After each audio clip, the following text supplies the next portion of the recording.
আজকে আমি সোনালি আপনাদের দেখাবো ডিম ছাড়া স্ট্রবেরি ফ্রুট কেক, তাও আবার কড়াতে। আপনারা ভাবেন ডিম ছাড়া কেক ভালো হয় না, কিন্তু আজকের এই রেসিপি দেখার পর আপনাদের সেই ধারণা বদলে যাবে।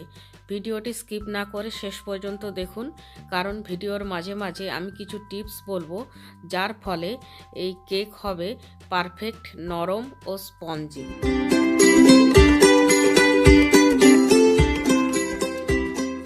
স্ট্রবেরি কেকের জন্য প্রথমে আমি কেক টিনটা রেডি করে নিব।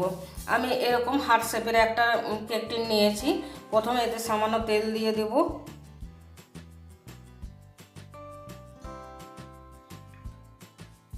দিয়ে হাত দিয়ে চারিদিকটাতে খুব ভালোভাবে তেলটা মাখিয়ে নেব। আপনারা চাইলে বাটার পেপারও দিতে পারেন। আমি বাটার পেপার দিলাম না এই জন্য যে অনেকের কাছেই বাটার পেপার থাকবে না, ওই জন্য আমি এইভাবে দেখিয়ে দিচ্ছি। খুব ভালোভাবে তেলটা মাখানো হয়ে গেল। এবারে ওতে সামান্য ময়দা দিয়ে দেব। ময়দা দিয়ে ময়দার ভালো করে চারিদিকটা ঘুরিয়ে ঘুরিয়ে ময়দার কোটিং করে নেব এইভাবে। এবারে আমি একটি পাত্র নিয়ে নিয়েছি, ওতে দিয়ে দেব এই কাপের মেপে 1/4 কাপ সাদা তেল। আমি এখানে সানফ্লাওয়ার অয়েল নিয়েছি, আপনারা সয়াবিন তেলও নিতে পারেন। আর এখানে এবারে নিয়ে নেব পিষে নেওয়া গুঁড়ো চিনি। 1/2 কাপ নিয়েছি আমি চিনি, দিয়ে ব্লেন্ডারে মিহি করে পিষে নিয়েছি। এবার ওই তেলের মধ্যে দিয়ে দেব। এইবারে আমি এই ব্লেন্ডার দিয়ে চিনি আর তেলটা খুব ভালোভাবে মিশিয়ে নেব। আপনাদের কাছে যদি ব্লেন্ডার না থাকে তাহলে ওই হ্যান্ড হুইস্ক দিয়েও আপনারা করে নিতে পারবেন। প্রথমে একটু মিশিয়ে নেব।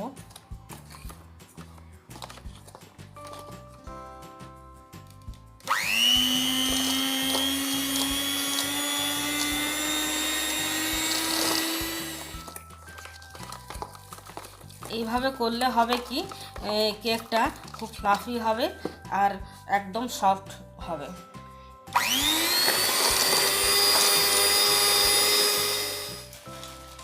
এবার ওতে দিয়ে দেব এই কাপের মেপে 1/2 কাপ দুধ।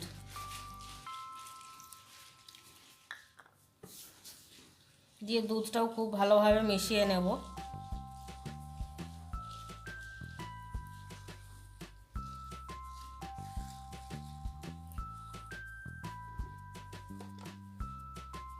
এবারে এই ব্লেন্ডার দিয়ে আর একটু ঘুরিয়ে নেব।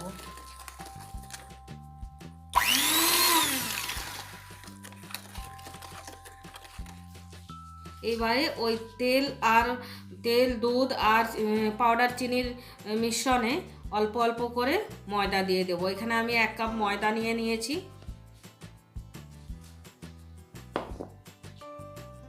ময়দাটা চেলে করেই দেব। আর এইভাবে খুব হালকা হাতে মিশিয়ে নেব।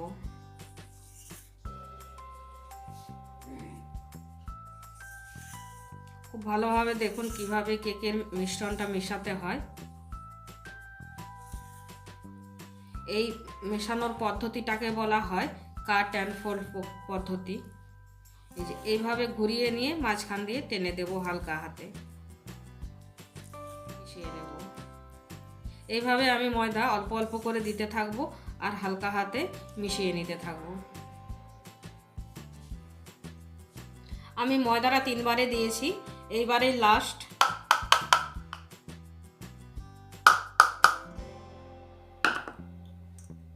এবারে ওতে আরো কিছু জিনিস দিয়ে দেব। 2 টেবিল চামচ পাউডার দুধ,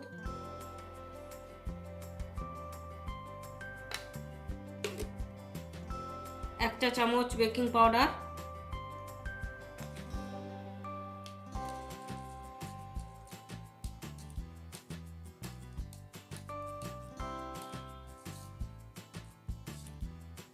আর 1/2 চা চামচের থেকেও একটু সামান্য একটু কম বেকিং সোডা,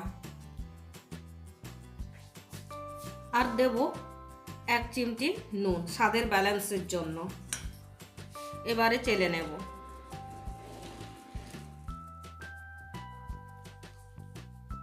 দিয়ে এবারে মিশিয়ে নেব ভালোভাবে, খুব হালকা হাতে মেশাতে হবে।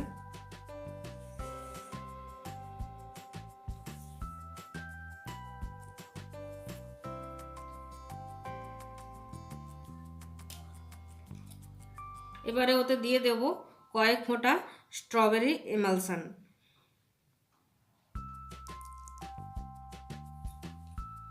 আর দেব আমি 2 টেবিল চামচ অরেঞ্জ জুসের সাথে বিভিন্ন ধরনের ড্রাই ফ্রুটস ভিজিয়ে রেখেছিলাম, যেমন সবুজ কিশমিশ, কালো কিশমিশ, তারপর চেরি, ক্র্যানবেরি, স্ট্রবেরি আর রসবেরি।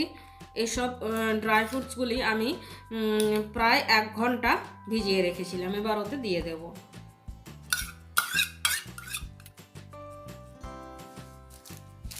আর দেব কিছু শুকনো ড্রাই ফ্রুটস।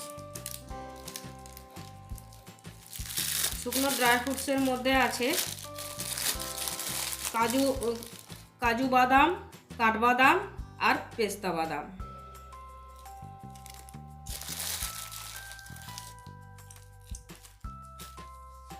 দিয়ে এবার হালকা হাতে খুব ভালোভাবে মিশিয়ে নেব।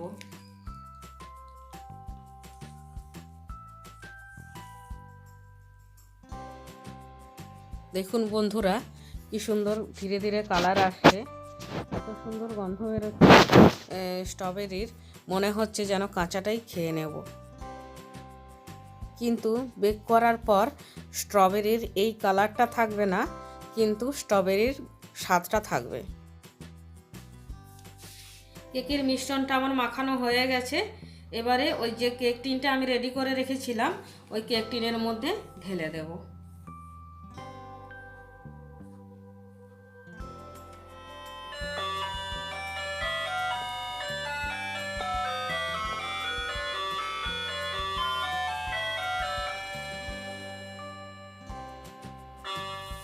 কেক টিনে ঢালা হয়ে গেছে। এবারে একটু ট্যাপ করে নেব এই কেক টিনটা, তাহলে হবে কি চারিদিকে সমানভাবে মিশ্রণটা ছড়িয়ে যাবে আর কোনো বাবল থাকবে না। হালকা হাতে এটা ট্যাপ ট্যাপ করে নিতে হবে।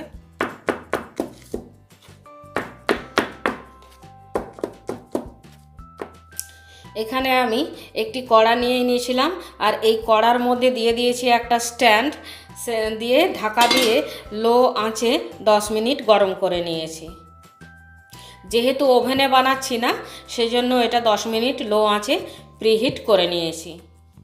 এবারে এই কেকের মিশ্রণটা এর মধ্যে বসিয়ে দেব। তো আমি 10 মিনিটের জন্য প্রথমে কেকটা বেক করে নেব লো আঁচে, কেননা 10 মিনিট পরে ওর উপরে আমি কিছু ড্রাই ফ্রুটস কুচি দিয়ে সাজাবো। ফিরে এলাম 10 মিনিট পরে।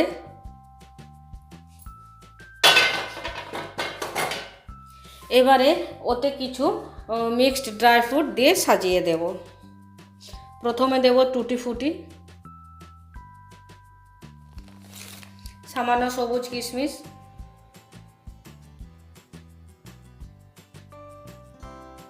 কালো কিশমিশ,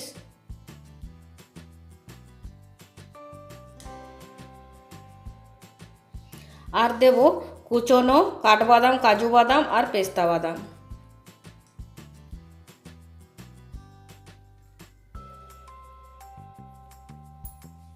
দিয়ে এবারে ঢাকা দিয়ে 30 মিনিট বেক করে নেব। ফিরে এলাম 30 মিনিট পরে, দেখি কেকটার কি অবস্থা।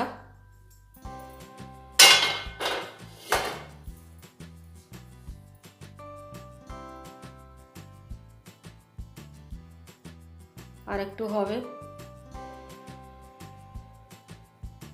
মাঝখানটা হয়নি এখনো। এইভাবে টুথপিক ঢুকিয়ে দেখে নেবেন কেকটা হয়েছে কিনা।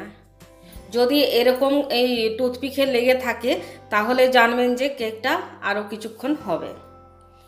ফিরে এলাম আরও 20 মিনিট পরে।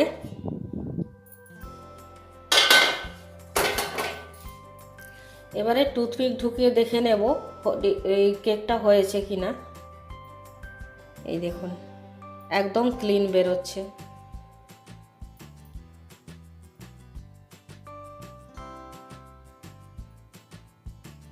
কেকটা হয়ে গেছে, এবারে উনুনটা বন্ধ করে দেব। রেসিপিটি যদি ভালো লাগে বেশি বেশি করে লাইক ও শেয়ার করে দেবেন। আর যদি আরও নতুন নতুন রেসিপি দেখতে চান তাহলে অবশ্যই চ্যানেলটিকে সাবস্ক্রাইব করে দেবেন। আর এই রেসিপিটি কেমন লাগলো অবশ্যই কমেন্ট করে জানাবেন, আমি আপনাদের সমস্ত কমেন্টই পড়ে থাকি।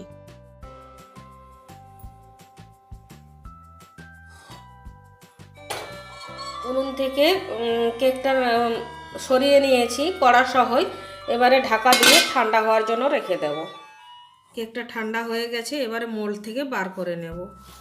প্রথমে এভাবে সাইডগুলো একটু একটু করে ছাড়িয়ে নেব ছুরি দিয়ে।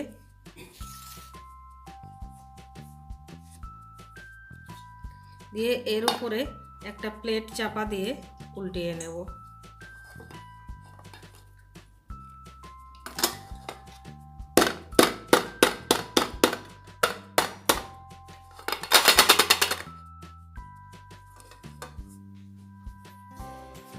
দেখুন বন্ধুরা কত সহজেই প্লেট থেকে উঠে এলো।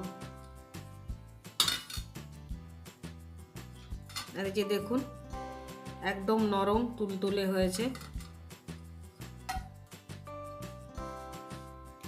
এই যে দেখুন বন্ধুরা কত সুন্দর নরম তুলতুলে হয়েছে। আর এই দেখুন সমস্ত ড্রাই ফ্রুটসগুলো ভেতর থেকে বোঝা যাচ্ছে, খেতেও অসাধারণ হবে। এইভাবে কিছু ছোট ছোট টিপস ফলো করে যদি আপনারা বানান তাহলে আপনাদের বানানো কেকও একদম পারফেক্ট নরম ও স্পঞ্জি হবে। তাহলে আজকে এই পর্যন্তই। সবাই খুব ভালো থাকবেন, সুস্থ থাকবেন। দেখা হবে নতুন কোনো রেসিপিতে। আজকের মতো টাটা। আর আমার চ্যানেলের অন্য ভিডিও দেখতে চাইলে ডান দিকে স্ক্রিনে ক্লিক করে দেখে নিতে পারেন।